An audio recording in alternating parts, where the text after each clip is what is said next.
While it definitely goes both ways, when a new football boot comes out that's hardly different than the model it replaces, more often than not, we complain. But between the years of 2006 and 2009, the amount of change Nike made to the Mercurial series is actually crazy. With the 2006 Mercurial Vapor 3 already being the first major redesign to the Vapor series, maintaining the boot's very sleek and modern silhouette, I'd argue it's one of the best looking Mercurials of all time. It featured a thin but relatively rigid Teijin synthetic upper. It introduced the infamous blister padding in the heel liner here in yellow, and also introduced an element of carbon fiber with this external heel counter piece, as well as a stiffener bar that sits on the underside of the sole plate, basically from the heel into the midfoot. Fast forward about a year and a half, and Nike changed just about everything with the Mercurial Vapor 4, this one in particular being the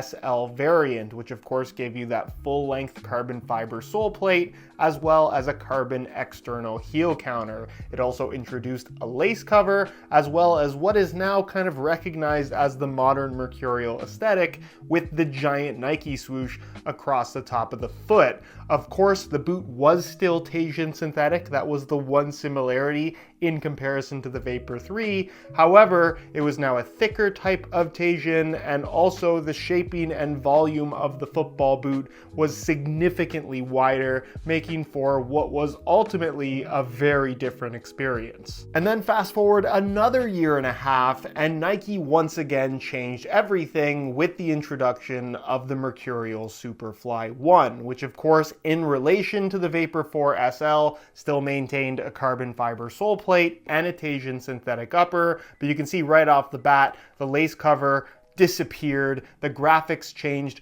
pretty drastically, and the Teijin synthetic got thinner again, more like the Vapor 3, along with the introduction of flywire cables for the first time on a pair of football boots to add structure to the upper itself, making these incredibly responsive, but also very stiff, and for many, quite uncomfortable. And then even with the FG stud pattern, they added holes in the studs, which is something that we had never really seen in the world of football boots, all in the name of making these as light as possible, which at the time, the Superfly 1 was the lightest Mercurial Nike had ever made.